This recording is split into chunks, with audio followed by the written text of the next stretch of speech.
Narasumber kita kali ini adalah Dr. Aisyah Dahlan. Beliau adalah praktisi neuroparenting skill dan juga Ketua Asosiasi Rehabilitasi Sosial Narkoba Indonesia. Oh, jadi watak bukan karena lingkungan ya, Bu? Nanti dia diukir salah satunya oleh lingkungan. Jadi para ilmuwan mengatakan kalau anak bawah 5 tahun ini, dia setiap hari harus diisi 5 baterai ini.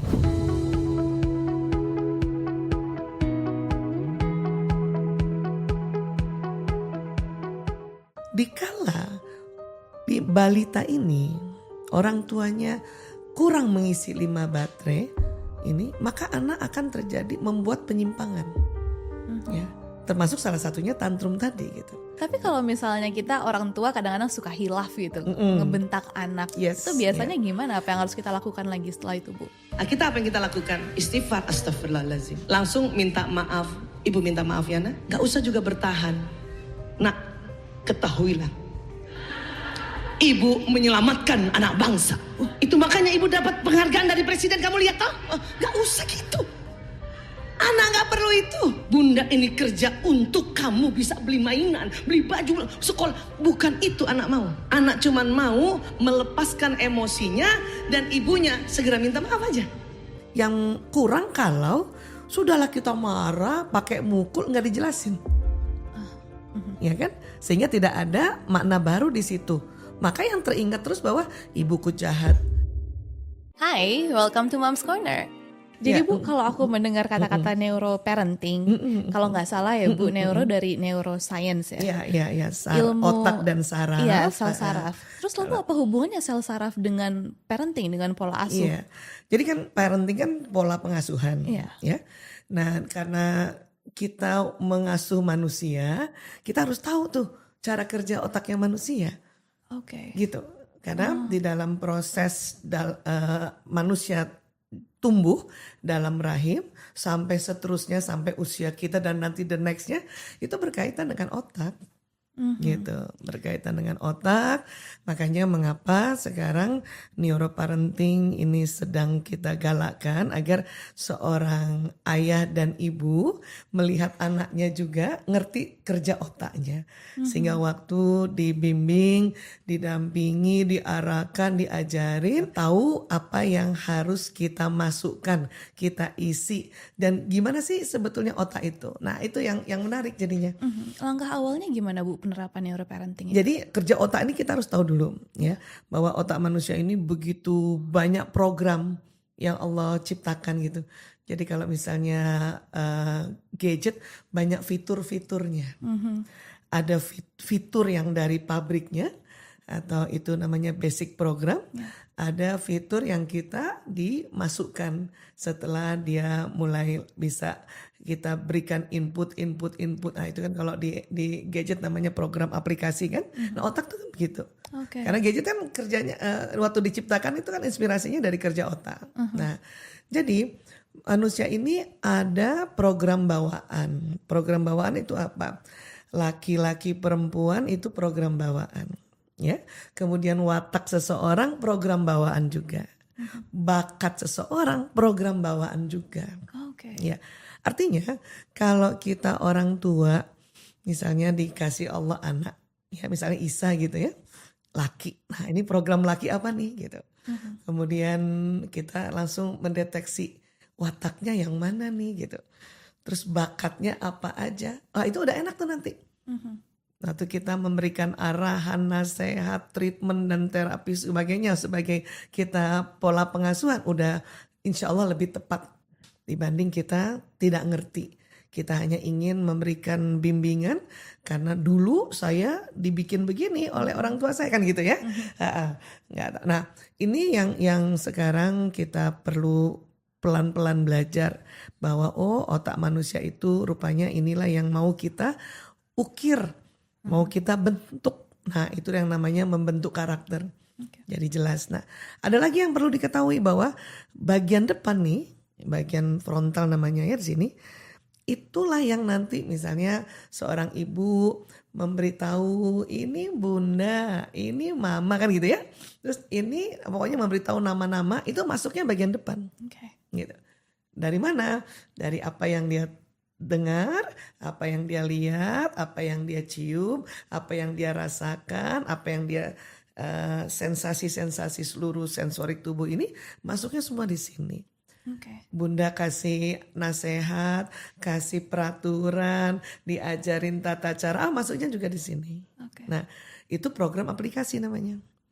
Kalau bawaan tadi yang aku bilang laki perempuan, watak, bakat itu ada di tengah ke belakang gitu. Nah, perpaduan inilah nanti yang akan membentuk seseorang ini, seseorang manusia ini, anak ini.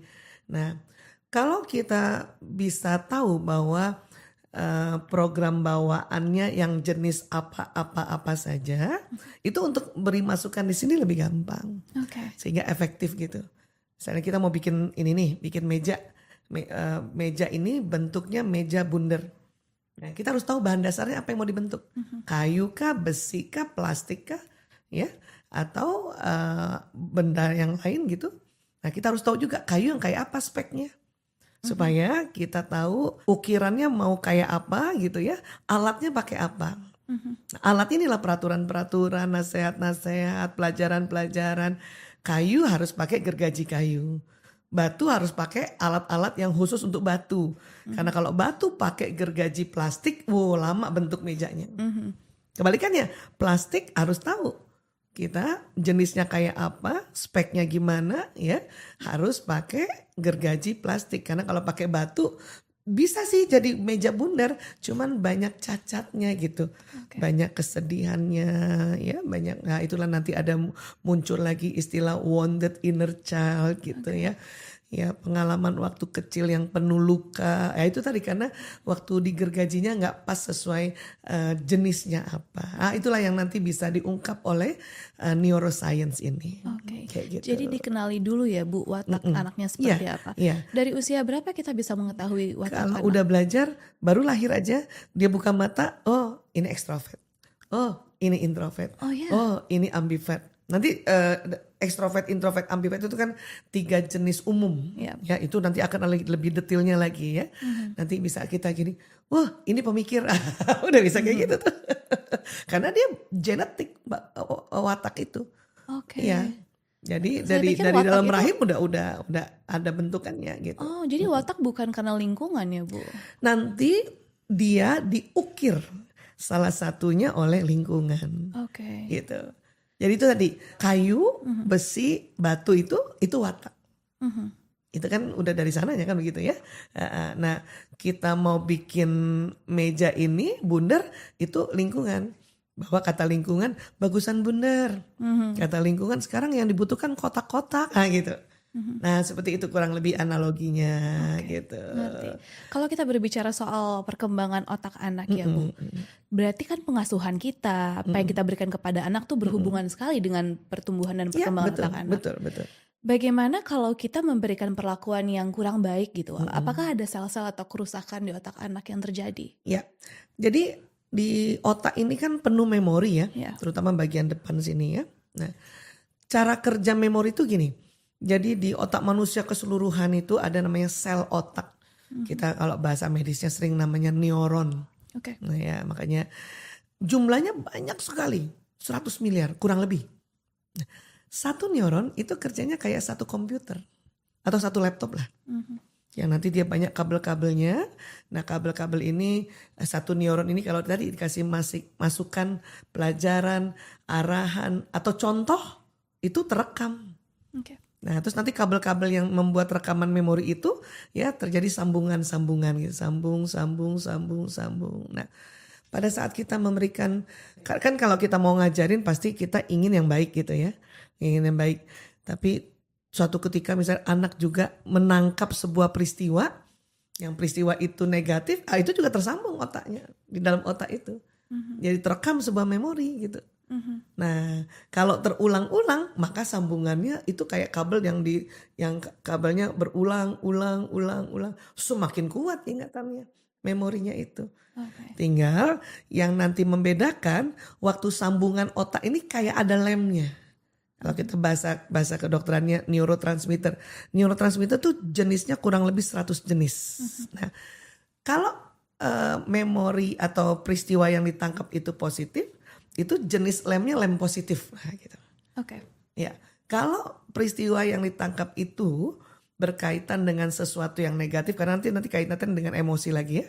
Nah, itu nanti jenis lemnya yang keluar, lem neurotransmitter yang nuansa negatif. Oke. Jadi otak kita mengingat memori positif, memori negatif, apalagi yang ekstrim. Jadi otak kita nih sangat mengingat sesuatu yang pakai sangat gitu.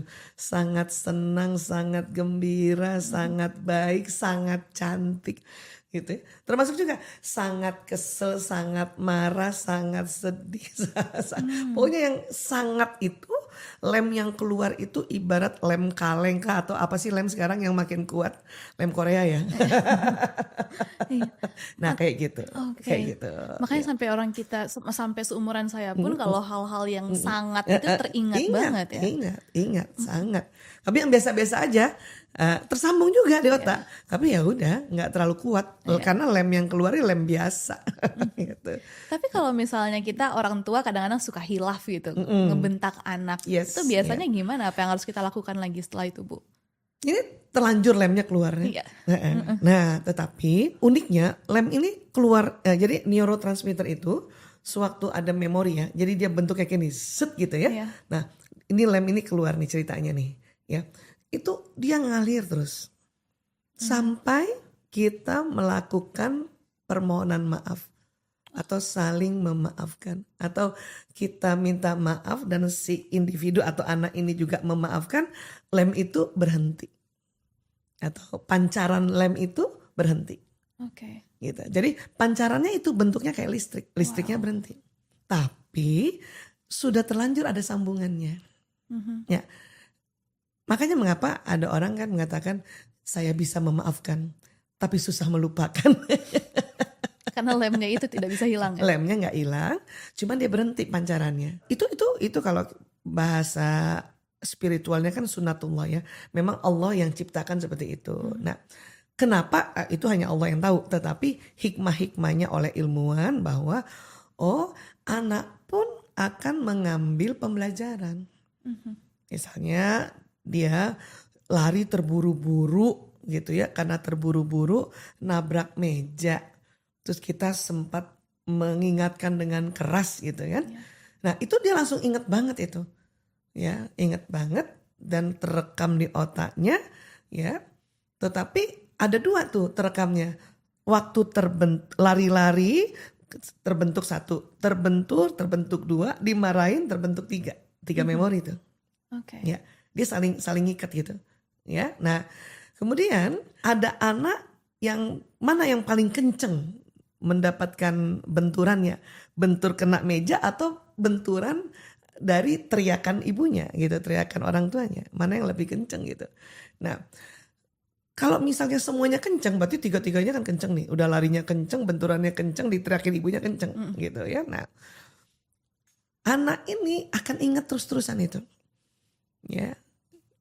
Tetapi kemudian setelah tenang sedikit, ibunya kemudian dulu minta maaf ya, bunda minta maaf, tadi bunda teriak kenceng karena bunda juga kaget. Kamu lari-lari, kamu terbentur, bunda juga takut nah gitu. Maka listrik lem atau aliran lem yang tentang ibunya marah itu berhenti. Berhenti ya.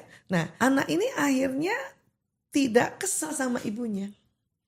Kenapa? Karena lem yang lain karena tetap nyala itu untuk membuat pelajaran. Oh, ibuku marah kalau aku lari-lari, dampaknya adalah bisa menabrak benda-benda sekitar situ. Nah itu jadi pembelajaran kan. Oke. Gitu. Tapi kalau misalnya kita nggak sengaja membentak anak di bawah 2 tahun, apakah kalau kita minta maaf mereka akan mengerti tentang maaf kita itu? Mengerti. Karena dari raut wajah, dari getaran suara, itu dia tangkap kan. Sebetulnya otak tersambung itu sejak dalam rahim. Oke. Dalam rahim, di dalam rahim itu ibu ngomong sesuatu tersambung, ibu melihat sesuatu tersambung, ibu mendengar. Makanya kan waktu banyak orang tua kita minta kalau kita hamil Ya, hati-hati ngomong, hati-hati lihat sesuatu, hati-hati mendengarkan sesuatu, karena dia tersambung juga gitu. Tersambung. Bahkan bukan hanya kita yang ngomong, ayahnya pun misalnya ngomong sama si janin, walaupun tertangkap oleh saraf telinga ibu, tersambung juga. Jadi makanya kan kadang-kadang ada bayi nangis gitu, bapaknya datang diem kan? Ya. Karena dia udah ada memori tentang suara ayah, timbre ayah, ya kelembutan suara udah ada gitu. Yang parah kalau ayahnya datang tambah nangis itu. Takut. Takut, berarti dia nggak punya memori baik. Tapi ada jangka panjangnya nggak sih Bu, kalau misalnya lem negatif itu keluar terus-menerus, jangka panjang ke depannya? Ya, itu tadi. Kalau kita minta maaf, kemudian jelaskan ulang, harus jelas supaya sistem saraf di otak itu sambungannya tuh banyak, ya. Oke lah, sambungan pertama ini sudah terlanjur, ya. Nah, tapi kan sudah minta maaf. Oke, lem tidak terus-terusan keluar, tapi sudah terjadi. Ibunya jelasin, Bunda kemarin teriak, marah, ya, karena kamu lari-lari. Itu ada tangga di sini. Bunda takut kamu nanti tuh terbentur kan benjol, ada tambahan gitu. Jadi dia memberikan makna baru terhadap memori yang sudah terlanjur tersambung waktu ibunya marah. Ya. Yang kurang kalau sudahlah kita marah pakai mukul nggak dijelasin. Ya kan? Sehingga tidak ada makna baru di situ. Maka yang teringat terus bahwa ibuku jahat. Hanya gara-gara aku lari-lari kebentur meja aja, aku diteriakin, aku dicubit, nah itu yang dapat. Bahayanya jangka panjang ya, itu ya yang menjadi luka. Makanya banyak jadi memori luka masa kecil. Itulah yang akhirnya nanti kalau luka itu digabung, itulah ada istilahnya wounded inner child, luka pada pengasuhan masa kecil. Itu yang nanti terbawanya menjadi apa? Sewaktu nanti dia dewasa, setiap dia mau melakukan sesuatu ini ganggu nih, ya memori masa kecil itu karena otak masih bagus, jadi memori ini kan ibarat misalnya ini rak ya, rak baru kita mau masukin buku atau hiasan pasti kita taruh dulu tempat yang bagus ya, yang di tengah gitu ya. Nanti kalau semakin usia rak itu semakin lama, bukunya semakin banyak, kemudian rak itu usianya 50 tahun, bukunya udah penuh, buku baru itu pasti kita taruh paling di selip-selipin kan gitu ya. Nah, jadi otak juga begitu. Otak masa kecil itu ibarat rak buku, dia yang bentuk di tempat di tengah yang senternya bagus gitu. Jadi ganggu terus. Entah suatu ketika dia mau buru-buru misalnya, mau pergi buru-buru ke satu tempat harus sigap ya. Terus tiba-tiba dia ingat memori ibunya tuh. Aduh, nanti aku dimarahin ibuku nih, aku dipukul nih gara-gara aku buru-buru. Nanti aku kebentur nih. Aku akhirnya jadi lambat lagi. Ya, seperti itu sebetulnya kerja otak. Maka mengapa kita sekarang ilmu parenting ini kita sosialisasikan di antara parenting, oke lah nanti macam-macam tekniknya kita ada, itu tadi masuk lagi neuroparenting, paling enggak udah mulai belajar, hati-hati kita bicara, hati-hati kasih contoh, hati-hati kalaupun kita tahu ada khilaf segera bikin sesi untuk minta maaf, terus kasih penjelasan ulang, gitu aja. Setiap peraturan dan harus ada penjelasan Iya, ya. penjelasan ulang supaya di sambungan otak itu ada tambahan sambungan baru yang memberi makna baru. Sehingga anak akan ingat, iya dulu tuh aku waktu jalan gitu kebentur emak, gua marah banget, tapi aku tahu ternyata emang dia bener, dia baik. Gitu kan yang akan terjadi gitu. Oke, sekarang aku mengerti. Nah Bu, sekarang kan ada istilah terrible two ya. Ketika anak memasuki usia 2 tahun jadi sering tantrum karena kurang bisa meregulasikan emosinya. Nah ini pertanyaan ibu-ibu di luar sana banyak banget. Gimana sih cara menangani anak tantrum? Iya, kan jadi antara apa yang diinginkan sama dia belum bisa sampaikan kan. Sehingga orang tua juga bingung, ya apa gitu kan ya. Nah, jadi banyak sebetulnya teori kenapa seseorang jadi tantrum. Tadi salah satunya adalah bahwa dia ingin mengungkapkan sesuatu tapi belum jelas. Karena giginya belum lagi lengkap, lidahnya masih kaku, vocabulary masih sedikit, dan sebagainya ya. Tetapi ada teori tambahan juga tentang baterai kasih sayang ya. Baterai kasih sayang. Jadi tadi waktu saya tadi jelaskan sama Kak Niki kan bahwa otak kita tuh ada listriknya ya. Ya. Nah, sumber listrik itu kita bisa ibaratkan baterai. Nah, di otak ini rupanya ada baterai yang kurang lebih ada di sekitar sinilah ya, tapi agak tengah itu. Dia berkaitan lagi dengan sebuah kelenjar yang isinya kelenjar hormon kasih sayang. Hormon bahagia, hormon menyenangkan, hormon cinta. Nah, itu. Nah, dia berkaitan gitu. Walaupun nanti kita tidak boleh membayangkan bahwa baterainya kayak baterai yang manusia ya. Ini hanya sebuah analogi saja. Nah, setiap anak itu ada 5 baterainya. Mungkin Kak Niki pernah dengar ada konsep love languages. Oh ya. Ya, bahasa kasih sayang. Nah, itu kaitannya dengan mengisi baterai kasih sayang. Gitu. Nah, anak memang di bawah 5 tahun, 5 baterai ini harus diisi setiap hari. Walaupun bukan 24 jam. Karena baterai kita tahu kalau 24 jam diisi juga lumer, rusak ya. Nah, apa sih 5 baterai setiap manusia atau setiap anak yang dia bawa ya? Itu ada baterai pujian kan, baterai pelukan, baterai waktu berkualitas, baterai pelayanan dan baterai hadiah. Nah, jadi para ilmuwan mengatakan kalau anak bawah 5 tahun ini, dia setiap hari harus diisi 5 baterai ini. Ya dipuji kan tadi mengisi baterai pujian. Dipeluk, disayang, dibelai, apalah pokoknya bentuknya touching. Nah, itu untuk baterai pelukan atau baterai touchingnya, physical touchnya gitu. Kemudian dilayani, disuapin kah, dimandikan, disisir. Nah, itu baterai pelayanan ya. Kemudian baterai waktu, ditemani makan kah, ditemani main, itu waktu ya. Terus antara baterai hadiah. Hadiah itu nggak mesti harus dibelikan barang-barang mahal. Misalnya anak-anak misalnya kita bikinkan susu, kita bilang Bunda bikin susu buat kakak gitu, buat abang, itu namanya hadiah gitu. Nah, itu harus tiap hari diisi. Nah, dikala di balita ini orang tuanya kurang mengisi 5 baterai ini, maka anak akan terjadi membuat penyimpangan. Ya, termasuk salah satunya tantrum tadi gitu. Tantrum tadi. Karena dia tidak punya baterai sehingga dia membuat sebuah tindakan yang untuk nge-charge secara cepat gitu. Wah, gitu teriak. Ya, atau dia membentur-benturkan kepala, itu berarti kan baterai sentuhannya yang kurang itu. Waktu dia teriak itu baterai pujiannya tuh yang kurang diisi. Mungkin udah beberapa minggu gitu. Itu bukan bulan loh, minggu aja bisa bikin tantrum anak. Ya. Kemudian dia mencubit, seorang anak mencubit orang, itu mungkin baterai sentuhan fisiknya itu yang kurang. Ya. Seorang anak tadi juga misalnya pelit, jadi pelit banget. Itu baterai hadiahnya yang kurang. Ya.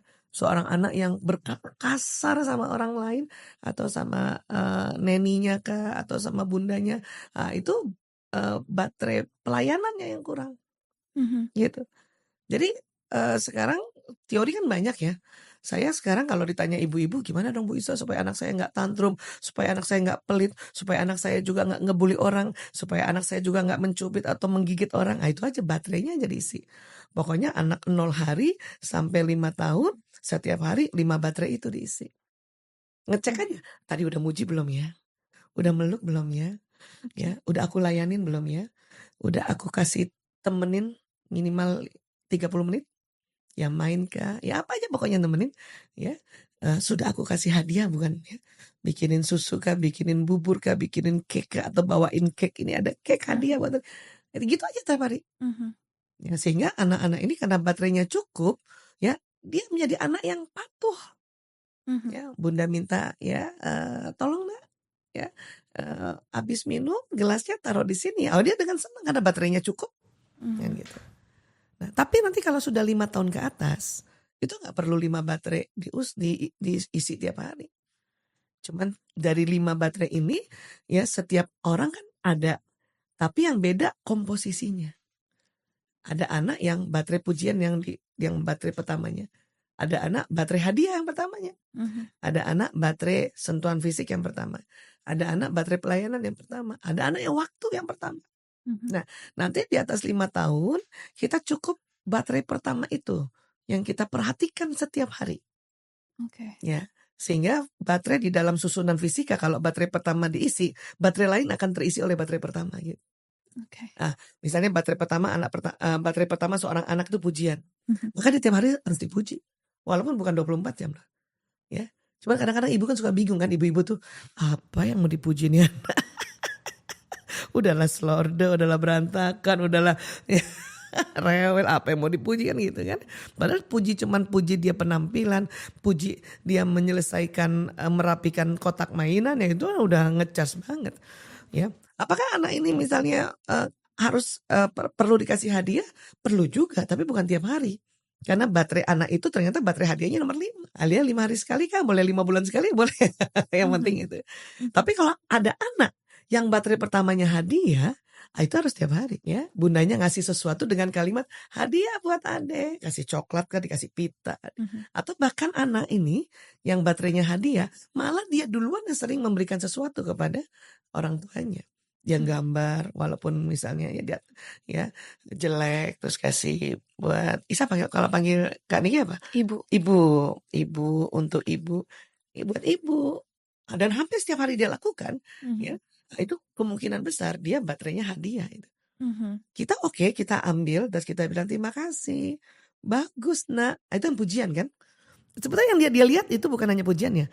Dia mau tahu ditaruh di mana tuh. Ya, gambar yang saya berikan ke ibu. Ada ibu-ibu yang bagus banget nak ya. Oke, dia taruh aja taruh gitu. Ya, ibunya ngerjain melanjutkan pekerjaan lainnya. Oh, itu marah itu. Baterainya hadiah. Tapi kalau ya Bunda taruh di sini ada tempat khusus gitu kan misalnya.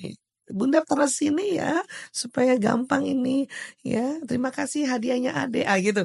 Ada kalimat-kalimat hadiah itu itu ngecas gitu. Jadi ketika ada anak A nih Bu, tantrum terus sebentar selesai.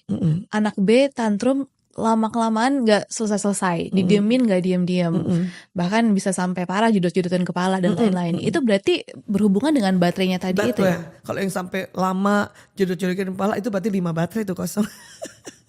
Karena ada ibu kan karena gak belajar sistematika ya, dia merasa anaknya 2 tahun tadi, aku udah puji kok gitu kan, aku udah peluk kok gitu ya, aku udah layanin kok, udah aku hadiah kok gitu ya. Tapi dia lupa, gak ditemenin. Berarti si anak ini ada dari 5 baterai itu, ada 1 baterai yang gak diisi, yaitu baterai quality time. Ya, maka mungkin dia ngambeknya sebentar. Sewaktu kemudian ibunya nemenin, ini tantrum nih udah mulai nangis kan. Terus dia lihat ibunya nemenin 15 menit nemenin gitu ya. Dia udah terisi tuh. Baterai yang harusnya quality time gitu. Oke, udah beres. Tapi ada anak juga yang ibunya lupa puji, ya seminggu gak muji misalnya. Udah gak nemenin, udah gak muji. Kemudian udah gak ngasih hadiah, ya. Kemudian juga dia sudah tidak dilayani, hanya mungkin cuman belai-belai kayak gitu, cuman 1 kan baterainya kan ada 4 baterai. Wah ini yang lama nih, ya. Udahlah ngambek, kemudian teriak-teriak, bentur-benturin kepala, itu yang seperti itu. Gitu. Maka sekarang kan karena ibu-ibu juga punya aktivitas banyak lah, kita udah gak bisa juga melarang ibu-ibu punya aktivitas kan.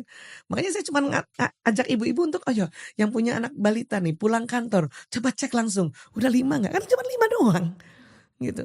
Please deh ya, karena dengan seperti itu baterai kasih sayang mereka itu terpenuhi. Terus teorinya adalah hormon yang ada di tengah tadi di pituitary, hormon kasih sayangnya keluar terus, hormon bahagianya keluar terus, hormon nyamannya keluar ya, hormon senangnya keluar. Jadi buat apa dia tantrum gitu. Walaupun mungkin dia ada sedih, tapi karena baterainya penuh, dia bisa, apalagi kemudian diajarkan oleh bundanya, ya kalau kakak sedih ngomong ya sama bunda ya, gitu. Dengan cara sewaktu dia sedih kita namakan, ya kakak lagi sedih ya. Karena kan anak kan belum ngerti ngomong kan, ya bunda temenin aku kan gitu, kan misalnya gitu ya. Ya kakak pengen bunda temenin. Iya bunda. Tapi bunda kan mungkin harus ada yang diselesaikan dulu. Terus dia sedih nangis. Kakak sedih karena bunda gak nemenin. Kalimat-kalimat itu untuk dia belajar. Oh ini yang nama ini sedih nih. Ya. Ya, suatu ketika dia nangis lagi tapi nangisnya marah gitu. Kita kan juga udah mulai ngerti ya, oh marah beda. Kakak marah. Oh dia udah tahu, oh ini namanya marah. The next dia akan bilang, bunda, gak perlu nangis ya. Bunda aku marah sama bunda. Jadi udah tahu emosinya Iya. itu apa ya. Ya, itu cara untuk mengenalkan emosi. Okay. Ya, itu konsepnya lagi tambahan lagi di luar tadi baterai kasih itu. Cuman karena banyaknya parenting, banyaknya cara, maka harus ada satu yang dikuasai deh. Saya sekarang ini lagi sosialisasi yang baterai kasih sayang. Yeah. Karena cuma 5 kan. Ingat aja yang mana gitu. Paling simple itu sih Bu. That simple banget. Yeah. Nanti anak saya udah 10 tahun Bu Isa. Ya sudah. Coba perhatikan dari 5 itu apa yang paling dia sukai, itu aja setiap ketemu. Ya, bisa kan anaknya 5 nih Kak, ya 4 laki 1 perempuan. Wow, hebat. Kayak Pak Indra ya, anaknya 4 laki bersaudara laki 4 laki-laki kan? Semua. Saya ada tambah 1 perempuan yang bungsu. Nah, setelah ngerti teori ini, itu langsung identifikasi. Ya, anakku yang karena bapaknya Jawa, namanya unik-unik, Lanang, Prio, Kakung, Jaler. Wow. Itu artinya laki semua ya. Langsung saya, walaupun ini anak-anak waktu itu udah besar loh Kak. Ya Kak Niki ya. Saya ngerti. Lanang ini baterainya pujian. Ya, kenapa? Karena dari kecil dia senang muji kita duluan. Bahkan muji dirinya. Ibu hebat gak aku?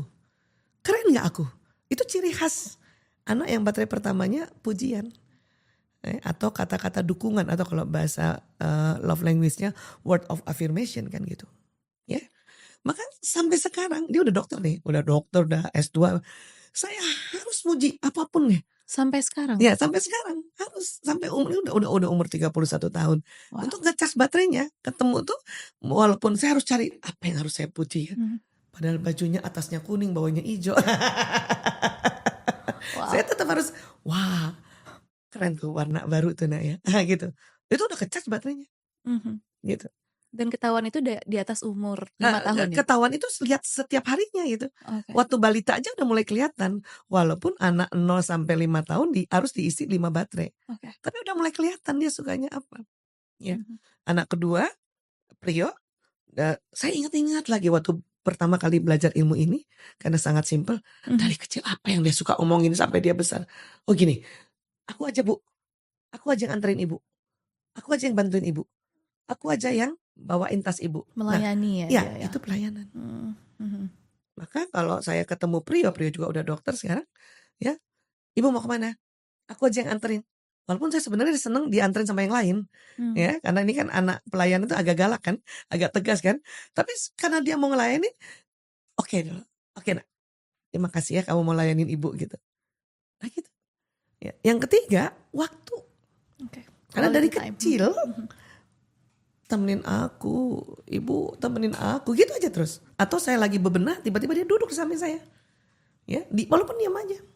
Nah itu, the ciri khas kalau udah dewasa, yang quality time itu, misalnya jarak jauh, kalau nelpon video call dan berlama-lama. Itu juga kalau pasangan hidup yang quality time itu kayak gitu tuh kalau lagi LDR. Okay, wow. Ada kan pernah dengar nggak ceritanya gitu? Walaupun mungkin suaminya lagi kerja, yang penting hidup aja ya. Nah, itu tuh quality time itu. Oke. Ya. Sehingga aku tahu anak ketigaku yang baterai pertamanya quality time. Sehingga kalau dia kan lagi koas tuh, saya lagi jarak jauh, dia video dan saya lagi nggak santai-santai aja, saya nggak boleh tutup dulu kan. Kadang 15 menit kan, atau setengah jam. Diam-diaman aja.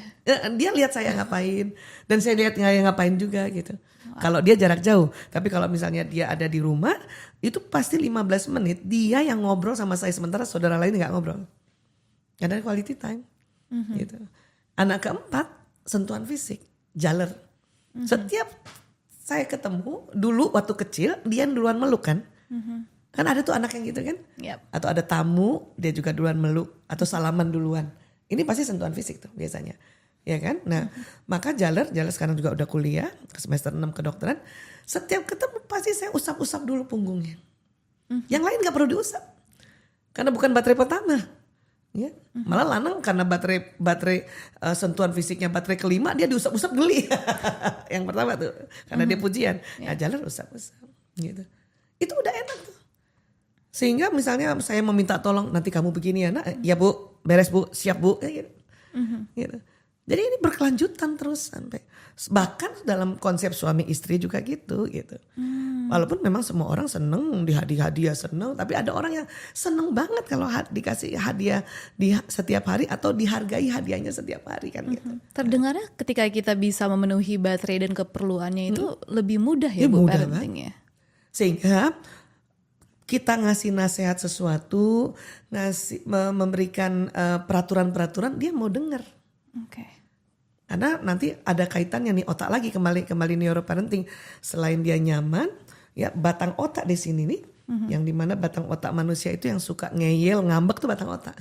Oke. Batang otak, fight or flight mechanism di sini batang otak atau otak reptil sebutnya. Nah itu karena hormon nyaman keluar, si batang otak yang tegang itu relax.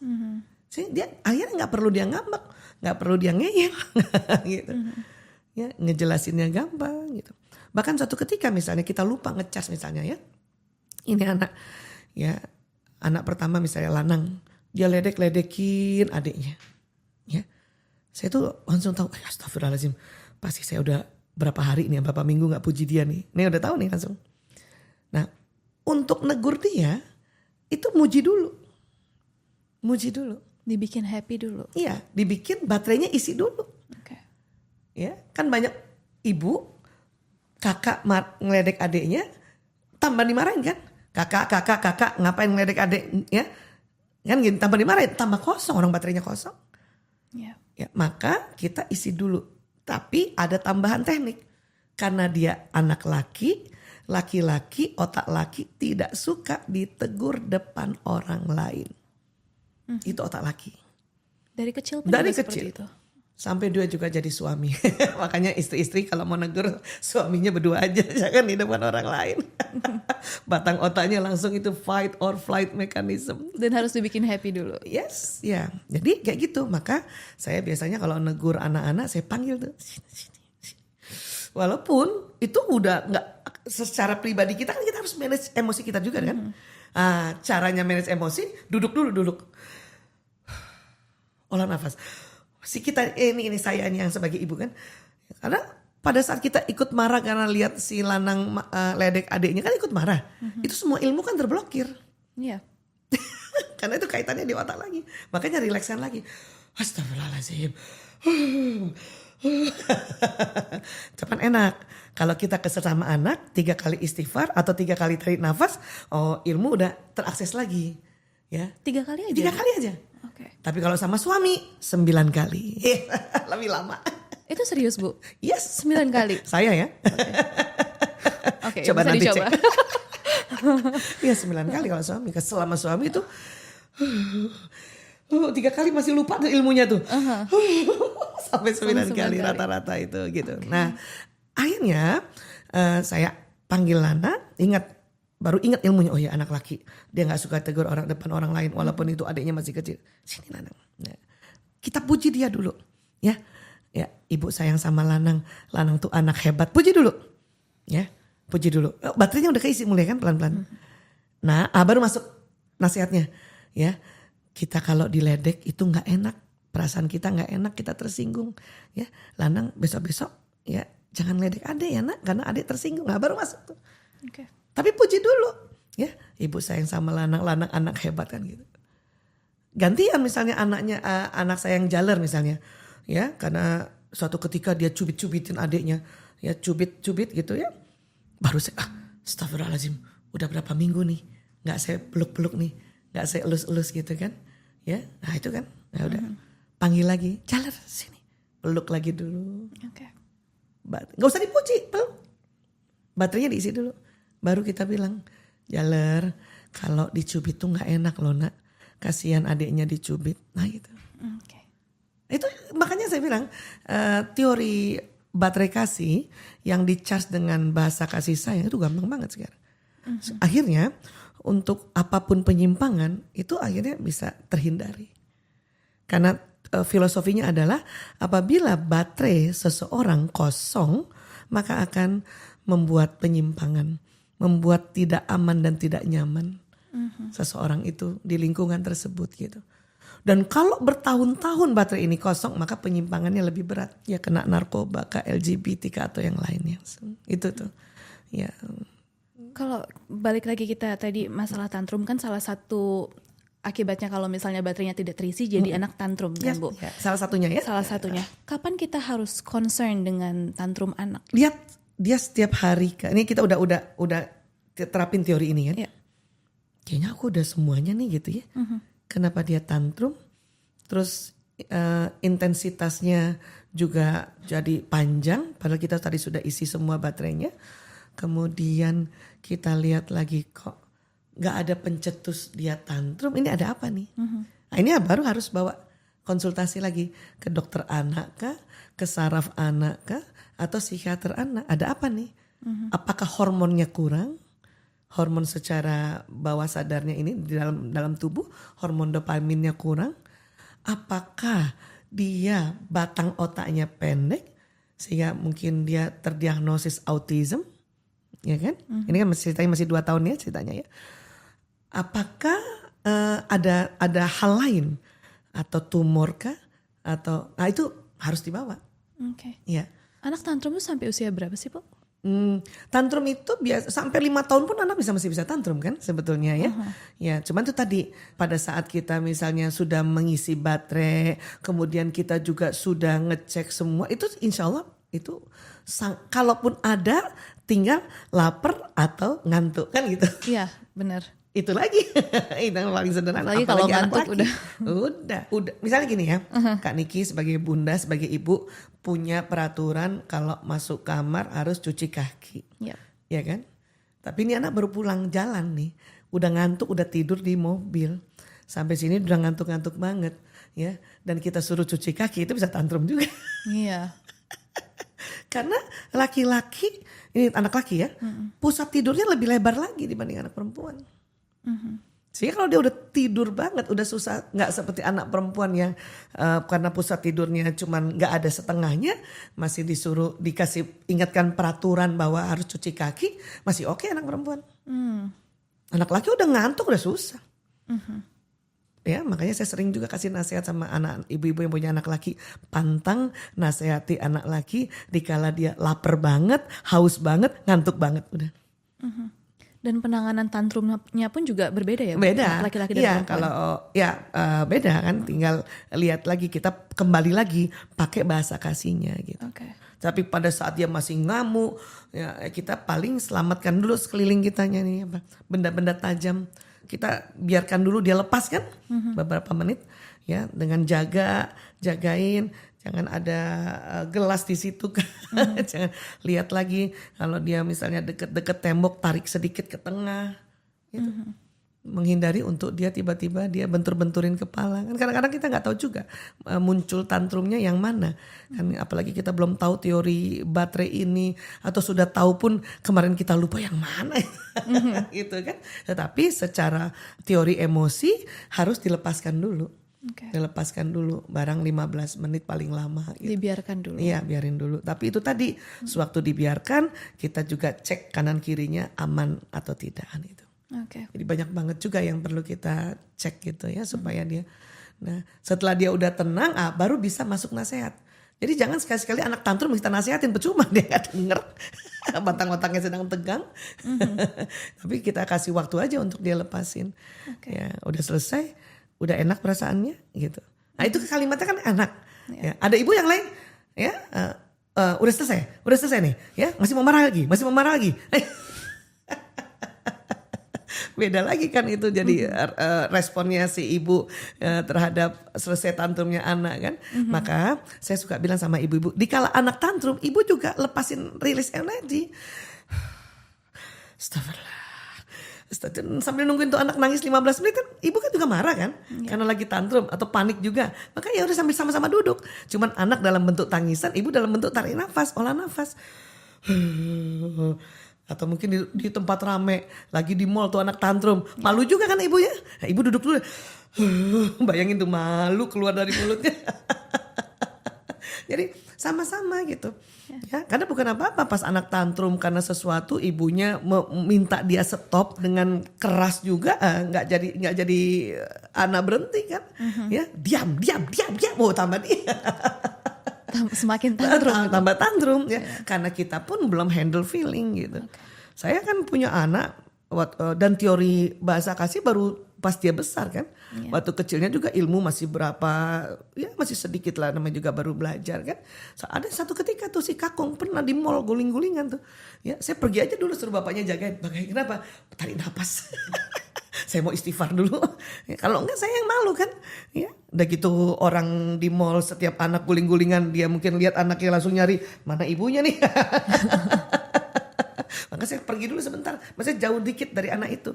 Ayahnya suruh jaga aja dulu supaya bahaya apa enggak. Tarik nafas, udah tenang. Nah di sinilah saya juga dari jauh doain, ya Allah berikan ketenangan. Nah itu penting itu, berikan ketenangan, angkat sedihnya anakku ya Allah.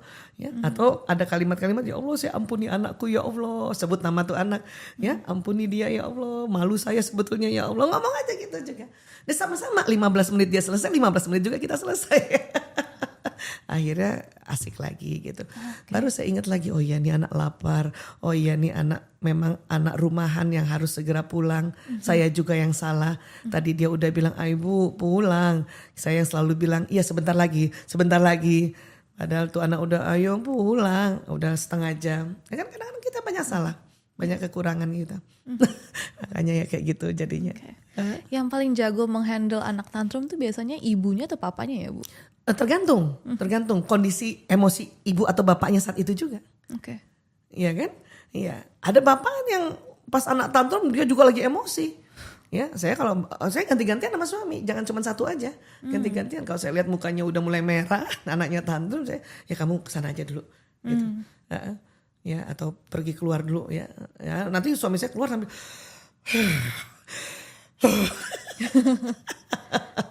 Gantian ya Bu? Gantian. Jadi siapa yang saat itu emosinya berada di level yang positif. Oke. Ya, sedang tenang, dia yang hadapi. Paling enggak itu tadi, saya terbiasa lihat pertama adalah sekelilingnya ada yang bahaya apa enggak. Ya, kalau dia terlalu dekat tembok, terlalu dekat meja, mundurin dikit. Oke. Gitu dulu. Ya. Ada orang tua yang saking takutnya anaknya tantrum, terutama kalau misalkan lagi main di luar, lagi nggak di rumah gitu. Jadi anaknya mau apa, ayo gitu. Misalnya peraturannya harusnya lagi main di playground jam segini pulang. Tapi takut anaknya tantrum, ya udah main deh sampai capek, sampai bosen gitu. Harusnya nggak boleh makan permen, jadi makan permen gitu. Itu memang susah tuh. Konsisten. Istiqomah ya. Karena itu tadi. Emosi kita juga saat itu mungkin sedang capek, malu kan, apalagi depan orang, sehingga konsistensi kita ya lalai kan. Nah, padahal kalau itu yang kita sering lakukan, hati-hati, anak punya memori. Ya, dan otak itu punya potensi manipulasi. Oke. Iya dong. Jadi bisa pura-pura tantrum. Yes, bisa loh anak-anak itu. Karena dia mau pakai cara itu karena sebelumnya dia mengalami sebuah memori, karena memori ini karena peristiwa bahwa ibuku kalau aku nangis kenceng keras, yang tadinya dia suruh aku pulang ternyata enggak kok. Bisa gitu. Itu susah tuh kalau misalnya manipulasinya itu sudah mulai muncul gitu. Nah, maka ya itu juga kesulitan kita buat orang tua. Saya juga ngerasain bertahun-tahun kan punya anak banyak gitu ya. Maka saya mundur aja lagi dikit gitu. Saya lihat ayahnya yang agak tenang, ayah ini ya bujuk lagi ya. Atau kita paling enggak nambah dalam bantu durasi menit gitu. Oke. Ya, ibu kok masih pulang, aku kan belum puas. Yang mana yang belum puas? Nanya dulu kan, jangan langsung iya. Karena kalau langsung iya, dia akan membuat belajar bahwa oh ini saya bisa manipulasi dengan kalimat ini. Okay. Ya, panjang-panjangin dikit, namanya juga edukasi gitu kan. Yang mana nah, aku belum main perosotan itu, belum berapa kali, mau berapa kali lagi? Boleh, aku misalnya dia bilang 10 kali. 2 kali aja. Ada situ negosiasi lagi kan. Ya, 10 kali, 2 kali aja. Ya udah, oke. 5 sampai 7 sehingga dia punya memori bahwa ya negosiasinya tidak ikutin maunya dia, dan ibu saya juga sudah ya memberikan privilege tambahan, dia juga tidak 2. Nah, itu yang akan terekam oleh anak bahwa sesuatu itu bisa negosiasi kok. Okay. Ya. Nah, itu yang agak susah ya, Bu. Kalimatnya mungkin bukan susah ya, perlu perjuangan. Iya. Dan ada juga nih Bu, oknum orang dewasa yang membuat tantrum anaknya itu menjadi lelucon. Jadi sekarang lagi viral anak ngomong kasar diketawain, mukul-mukul orang tuanya diketawain. Ada videonya ya? Nggak cerita membuat kayak ngomong-ngomong kasar dibiarin gitu, malah dibuat konten gitu-gitu. Itu pasti ada dampaknya untuk nanti dia dewasa ya, Bu. Jadi gini, kalau boleh bilang nggak benar tuh nggak benar. Iya. Ya. Satu, jadi gini, saya juga diajarkan oleh bapak mertua saya tuh, dan sekarang juga saya selalu pakai. Pokoknya kalau ngajarin anak tuh ada 3 sebetulnya, benar, baik, pantas. Benar, baik, pantas. Benar, baik, pantas. Oke lah, mungkin anak karena baru bisa ngomong ya, terus dia mengucapkan kata-kata yang spontan, itu memang benar, tapi belum tentu baik dan belum tentu pantas loh gitu. Iya. Ya kayak gitu. Nah, kalau itu tadi nggak benar, nggak baik, nggak pantas. Kalau tadi ya, nah saya nggak setuju itu, jelas banget. Kenapa? Karena nanti dia punya memori itu, sehingga berikutnya akan begitu terus kan. Nah, itu tadi saya bilang, otak juga kecenderungan manipulasi.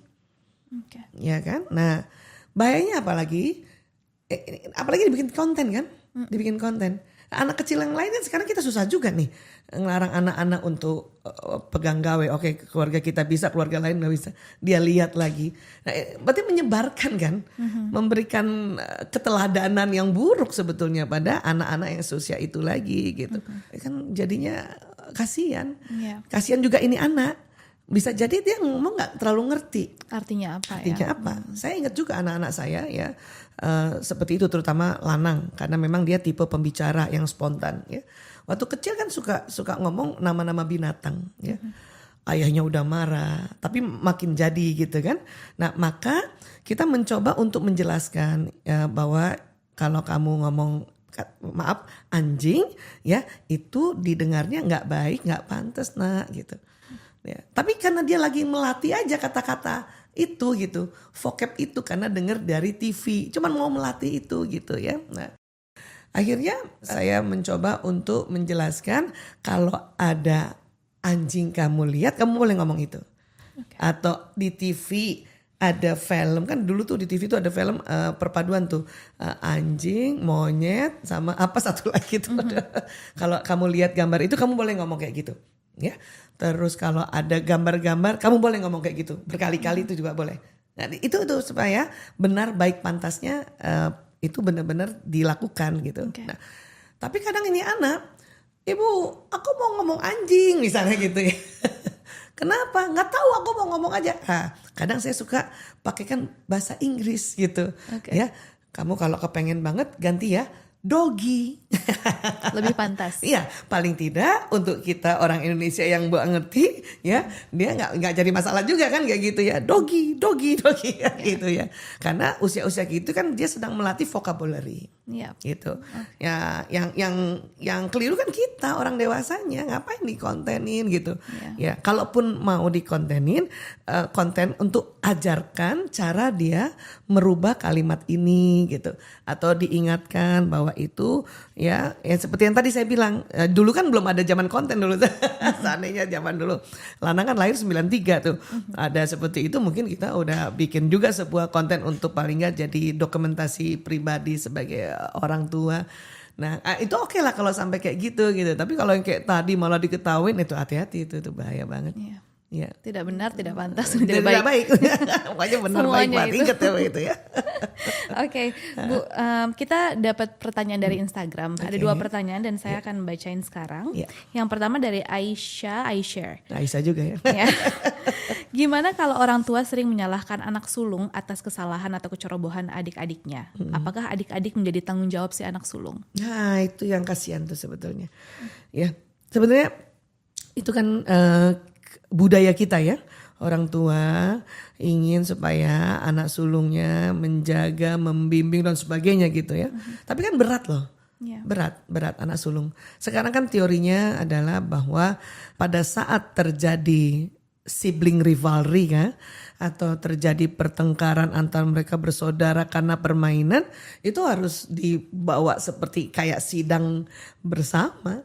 Harus tanyakan si kakak, tanyakan si adik gimana kronologi itu. Hanya itu kan emang ngambil waktu kan. Yeah. Kadang-kadang ibu-ibu tuh kan masalahnya dia nggak ada waktu lagi untuk memberikan persidangan ini. Padahal di situ ada proses pembelajaran yang luar biasa.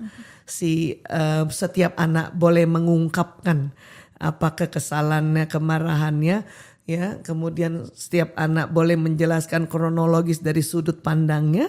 Dan setiap anak ya akhirnya tahu siapa yang salah atau siapa yang khilaf, dan akhirnya di situ akan terjadi ya saling maaf-maafan. Itu prosesnya tuh memang panjang ya, bisa mungkin 1 jam itu kalau kita apalagi anaknya lebih dari 2 kan gitu. Yeah. Tetapi pada saat sudah mulai dibiasakan setiap ada pertengkaran seperti itu karena persaingan, itu ya akhirnya 15 menit juga sudah bisa selesai karena anak akan sudah terbiasa.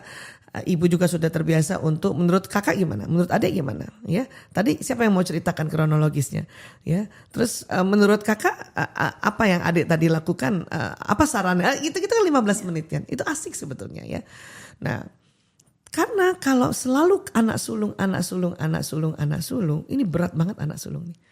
Ya, berat banget karena bukan apa-apa nanti ya dia merasa bahwa padahal adiknya yang salah. Makanya di dalam penyimpangan nanti pas dia mungkin kena narkoba dan sebagainya. Itu saya kan sejak 98 ngurus narkoba nih ya. Itu pada saat konseling sama anak yang kena narkoba dan dia posisinya anak sulung. Nanti di antara marahnya itu karena aku terus Bu Aisyah yang disuruh jagain adik. Aku terus juga yang disalahin pada adikku yang salah. Aku terus. Okay. Makanya dia akan sering keluar rumah untuk mencari kenyamanan. Nah pada waktu yang salah, atau dia lagi sedih karena terus disalahin oleh ibunya karena gara-gara adiknya, itu namanya waktu yang salah. Ketemu orang yang salah, bandar narkoba kah? Atau orang-orang yang sudah duluan memakai narkoba, dapat solusi yang salah. Akhirnya dikasih lo pakai gini aja lo supaya lo tenang. Nah, udah nih. Ya. Jadi kasihan. Makanya berawal dari situ, ya. Nah, lain lagi nanti sama yang bungsu, misalnya ada yang bermasalah atau yang kena narkoba bungsu misalnya gitu ya. Nah, nanti salah satu kenapa dia begitu, nanti itu lagi nanti ya, bahwa kakakku selalu dipuji, aku enggak, gitu. Iri ya. Iri. Nah, pas cari-cari kenapa irinya, oh si anak bungsu yang kena narkoba ini baterai kasih sayangnya memang pujian. Balik lagi ke baterainya. Iya, gitu ya. Dia nggak pernah dipuji. Dia lihat kakaknya yang dipuji, jadi dia merasa kepengen banget kayak gitu. Gitu. Okay. Nah, jadi dia muter ke situ, Ya.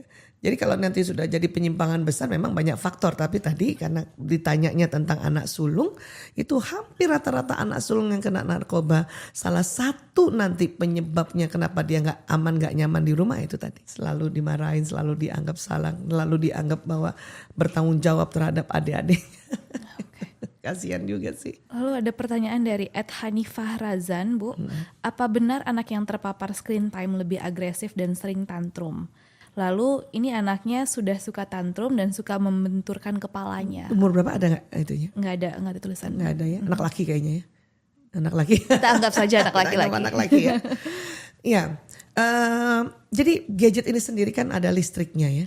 Ada listriknya, ada radiasinya, dan ini memang sudah juga terbukti secara ilmiah juga bahwa lebih sering terpapar ini akan bermasalah di loncatan listrik di otak. Ya, sementara emosi itu kan ada di otak juga. Tepatnya di bagian tengahnya otak itu. Bagian tengah otak itu otak emosi. Nah, ini kan juga jalan listrik kan. Nah, melihat gadget itu saja sudah ada kaitannya pengaruh listrik yang loncat-loncat di otak. Ditambah lagi apa yang dia lihat. Gitu. Dia lihat apa? Adegan apa? Itu juga sangat pengaruh. Ya. Nah, saya kalau misalnya tadi misalnya kita anggap aja dia laki dan anak laki di usia berapapun kan senang main gitu ya. Kemudian dia lihat di situ permainannya agresif, sudah jadi tuh.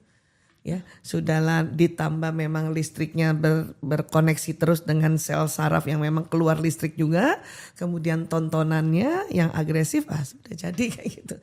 Ya, bisa jadi lagi dimarahin. Ya, itu sebagai pencetus dimarahin ya. Nah, waktu dimarahin baterai kasih sayangnya nggak pernah terpenuhi, sudah itu double sudah. Jadi istilahnya multifaktorial. Ya, sehingga anak itu karena belum bisa memanage emosinya, belum bisa menyampaikan bahwa saya marah kalau ibu kayak gitu, ya udah. Ya, teriak, guling-gulingan, bentur-benturin kepala. Nah, jadi harus dikurangi screen time-nya dan diisi baterai kasih sayang. Iya. Jadi itu semuanya. Ya, isi baterainya, kemudian kenapa harus dikurangi, harus ada penjelasannya gitu. Ya, jadi sebetulnya kan anak-anak ini perlu pendampingan kan. Jangan dibiarkan begitu saja kan. Ya, karena ada penelitian juga tentang digital mom atau digital dad itu. Jadi ada di situ dikasih contoh, ada 2 bapak kembar. Satu bapak pertama itu tidak mau di rumahnya ada digital, nggak mau. Semuanya yang alami. Bapak yang kedua semua digital. Jadi setiap anak ada punya laptop, ada punya komputer, ada punya HP, ada punya TV gitu ya. Nah, yang unik adalah masing-masing ayah kembar ini punya anak 3, yang satu juga punya anak 3. Dan semua anak dari 2 bapak ini berhasil, sukses. Yang satu non gadget atau non digital, yang satu gadget mania gitu, berhasil. Nah, usut diteliti ternyata ya keberhasilannya adalah karena pola pendampingan di dalam parentingnya. Si keluarga yang nggak boleh digital, nggak boleh permainan gawe dan sebagainya, bapaknya selalu dampingin, ajak main petak umpet lah, ajak main bola, basket, dampingin, ya, didampingin membaca buku, didampingin baca cerita. Nah, bapak yang satu lagi yang semuanya digital itu juga didampingi. Waktu anaknya bermain di dalam gawe didampingin, bahkan ditemenin. Ya, kemudian misalnya dia melihat film-film superhero yang Marvel punya juga ikut didampingi. Jadi sebenarnya pendampingan tuh yang paling penting. Jadi bukan screen time yang bermasalah ya, pendampingannya itu. Pendampingan ya. Wow. Ya. Sekarang tuh saya lagi baca buku The Danish Way of Parenting. Jadi kan Denmark sudah terpilih 40 tahun lebih menjadi negara yang paling bahagia seluruh dunia. Salah satu jawabannya karena dari pola asuhnya mereka ternyata Bu. Jadi orang tua yang happy, Copenhagen ya? Iya, orang tua yang happy melahirkan anak yang happy, anak yang happy tumbuh menjadi orang dewasa yang happy dan so on gitu ya. Dan salah satu chapternya adalah orang tua harus mengetahui default settingnya. Kita harus tahu tombol on and off kita, gimana cara kita harus menahan emosi, kapan kita harus nolong anak, mengelola emosi kita lah intinya. Nah, ini pertanyaan terakhir saya untuk Ibu Isah, gimana caranya kita mengelola emosi kita sendiri sebagai orang tua? Orang bilang kayak oke, harus kelola emosi, tapi how to manage the emotion? Ya, itu tadi. Jadi secara umum ya, jadi kan sebenarnya pengelolaan emosi itu banyak jenisnya ya. Secara umum adalah ya rubah posisi, olah nafas. Ya, nah kalau di Islam itu kan Rasulullah ajarkan, dikala kita marah lagi berdiri, lagi kesel lagi berdiri, duduk. Ya, terus olah nafas di situ, istighfar kah atau tarik nafas. Kalau secara umum mau agama apapun tarik nafas kan, ya posisi, rubah posisi. Bahkan dikatakan masih marah duduk disuruh rebahan. Suruh rebahan dulu gitu ya. Banyak ibu-ibu tanya rebahannya di lantai atau di tempat tidur, bisa terserah, pokoknya posisi rebahan sambil juga olah nafas gitu, istighfar dulu atau tarik nafas panjang dulu, atau di situ mungkin waktu istighfar nangis, ya udah nangis aja dulu. Artinya pada saat kita menghadapi satu peristiwa yang membuat kita marah atau kesel, nggak serta-merta harus diselesaikan saat itu juga. Karena kita sendiri belum lagi masuk di level emosi yang positif gitu. Akan tambah runyam. Ya gak bahagia kan. Dan belum lagi bicara energi. Ada resonansi tuh. Terutama dari ibu. Ya, jadi makanya di dalam kesimpulan resonansi energi, kalau seorang ibu tenang, si ayah ikut tenang, anak 3 kali tenang. Gitu. Seorang ibu bahagia, ayah ikut bahagia, anak 3 kali bahagia. Seorang ibu marah, misalnya lagi saat ini nih, si bapak ikut marah 1 kali ya, anak 3 kali marah. Itu dia vibrasi itu. Makanya mengapa yang paling sering belajar ibu, yang ikut pengajian ibu, yang baca buku ibu, nggak apa-apa. Ya, walaupun idealnya ayah juga kan harusnya supaya ayah juga punya pola parenting walaupun tidak sebanyak ibu, nggak apa-apa karena yang harus tenang tuh ibu, gitu. Yang harus senang tuh ibu. Nah, cuman di antara 24 jam itu kan nggak mungkin senang terus. Iya. Ya, penat kita akan berubah level emosinya. Mau mens,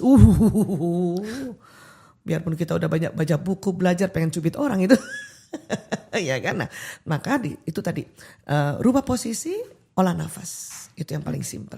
Ya, saya juga gitu. Ya, jangankan sama anak gitu, sama suami mau marah, nggak perlu harus hari itu juga dibahas. Ya, handle feeling dulu. Saya duduk dulu, istighfar, baru ingat tuh ilmunya. Ya, tapi kok kayaknya udah tarik nafas pun masih marah, udah saya tidur aja dulu. Bahkan saya seneng rebahan di lantai. Okay. Tapi lama-lama Kak Niki itu jadi sebuah kode juga. Jadi suami saya kalau lihat istrinya Bu Isa tidur di lantai, dia udah tahu istrinya lagi marah banget. Jadi dia jangan macam-macam. Nah pada saat saya rebahan itulah saya healing di situ, istighfar di situ gitu. Nggak usah lama 15 menit. Pas bangun lagi udah enak lagi gitu. Kadang-kadang saya suka lari kemana tadi emosi ya? Gitu. Marah tadi kemana ya? Rupanya kalau cerita lagi tinjauan dari gelombang energi atau gravitasi bumi, rupanya semua energi emosi kita pada saat kita rubah posisi dia akan turun ke bawah, gitu. Nah makanya mengapa dari berdiri duduk supaya badan kita mendekati lantai, malah bagus lagi bukan di kursi, ya di lantai. Gitu. Cuman lihat kondisi juga lagi di mall tiba-tiba duduk mendeprok kan nggak lucu juga. Nanti habis episode ini semua ibu-ibu tidur di lantai. Kan gak lucu juga. Iya. Paling nggak rubah posisi, dia mundur dulu kan, gitu ya, atau cari kursi gitu. Nah, kemudian rebahan itu semua badan, ya, bukan hanya paha dan tungkai saja yang akan kena lantai, semua badan posisinya tiduran gitu. Maka energi-energi negatif itu lebih gampang dia akan masuk ke gravitasi bumi ke dalam tanah itu. Okay. Jadi kuburkan emosimu di tanah, kata para pujangga kan begitu gitu. Nah, jadi ini juga sudah diteliti juga oleh beberapa konsultan pernikahan. Apabila ada bertengkar, ada yang tidak sejalan dengan sefaham dengan pasangan, maka nggak usah juga hari itu juga dibahas, ya, kasih waktu untuk kita handle feeling tadi gitu. Okay. Nah itu. Caranya dengan yang tadi sudah disebutkan. Iya, rubah posisi, olah nafas. Okay. Gitu. Makanya mengapa sekarang banyak sekali juga teori-teori pernafasan. Ya, macam-macam tuh nanti di dalam teori pernafasan, nafas perut, nafas dada, ada lagi nafas kelinci, nafas garuda, macam-macam. Itu dalam rangka termasuk yoga, tai chi itu kan sebetulnya kan untuk olah nafas. Okay. Sehingga pada saat orang-orang yang belajar tentang olah nafas, ketika dia berhadapan dengan suatu peristiwa, dia akan lebih cepat handle emosinya dibanding orang yang tidak olah nafas ya. Okay. Nah, kalau dalam Islam itu ya itu salah satu manfaat sholat ya dan puasa dari jutaan manfaatnya ya itu tadi handle emosi. Sama satu lagi karena emosi itu di tengah tuh dan emosi ini dikatakan otak mamalia. Nah, dalam Islam juga diajarkan anak baru lahir akikah kan? Akikah. Nah, akikah itu salah satu manfaatnya adalah untuk menebus emosi anak atau untuk supaya anak ini bisa pandai memanage emosi. Ya, makanya yang dikurbankan itu adalah hewan mamalia yang memang halal dan bisa dimakan, bisa dibagi. Yaitu kan kambing atau sapi dan sebagainya gitu. Laki-laki 2 kambing. Kenapa? Karena otak laki-laki lebih besar sedikit dibanding perempuan. Termasuk otak emosinya gitu. Makanya dia 2 kambing, perempuan 1 kambing gitu. Karena Bu Isa di dalam dalam pengalaman konseling anak-anak bermasalah, ada anak yang bermasalah yang berkali-kali susah banget dihandle. Saya endingnya kalau dia keluarga muslim suka tanya tuh, ya, Bapak udah akikah belum anaknya? Ya, 90% bilang belum. Wah, langsung saya tahu, oh, ini tapi bukan itu semata-mata ya. Itu salah satunya sebagai tonggak untuk manajemen emosi anak gitu. Karena dia baru lahir kan. Saya tanya waktu itu emang kenapa nggak akikah? Sebetulnya saya udah dapat uang sih dok, cuman saya DP motor. Banyak bapak-bapak cerita lucu ya kayak gitu. Ya udah sekarang kita doa bareng-bareng ya. Bapak punya uang, kumpul kita akikahkan. Walaupun tuh anak mungkin udah 30 tahun tuh di tempat rehabilitasi saya umurnya. Ya. Nah kemudian itu tonggak pertama terhadap emosi yang kaitannya dengan ibadah yaitu kurban ya kan. Nah tiap tahun Idul Adha kenapa kita kurban juga? Nah, itu tuh sebetulnya untuk salah satu manajemen emosi itu. Oh. Iya kan? Kita kurban. Nah, kalau udah tiap tahun bukan lagi untuk anak kita, untuk diri kita. Iya. Ya.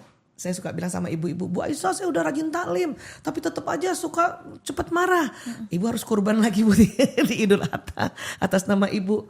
Ya, kambingnya tulis nama ibu, binti ayahnya ibu gitu. Coba lihat deh nanti ya secara spiritual ibu akan menjadi orang yang pandai memanage emosi. Wow. Ternyata ada hubungannya ya Bu. Jelas. Ada lagi Bu yang ingin disampaikan? Saya ingin sampaikan bahwa terima kasih Kak Niki membimbing Isa dengan begitu cerdasnya ya. Dan itu bagus loh, bagus banget. Dan saya ikutin juga gitu. Oh iya, tentu dengan bertambahnya apa yang Kak Niki lakukan sama Isa ini kan juga menambah wawasan atau pilihan parenting di tengah konten-konten yang aneh-aneh tadi gitu kan ya, karena semuanya perlu memilih ya, kita memang perlu memilih mau jadi anak ya memang nggak sekarang hasilnya, tapi 10 tahun ke depan mau jadi kayak apa anak kita gitu ya. Nah, terima kasih ya. Terima kasih sayang, terima kasih banyak Bu Isa ilmunya hari ini. Sama-sama, alhamdulillah. See you guys next week.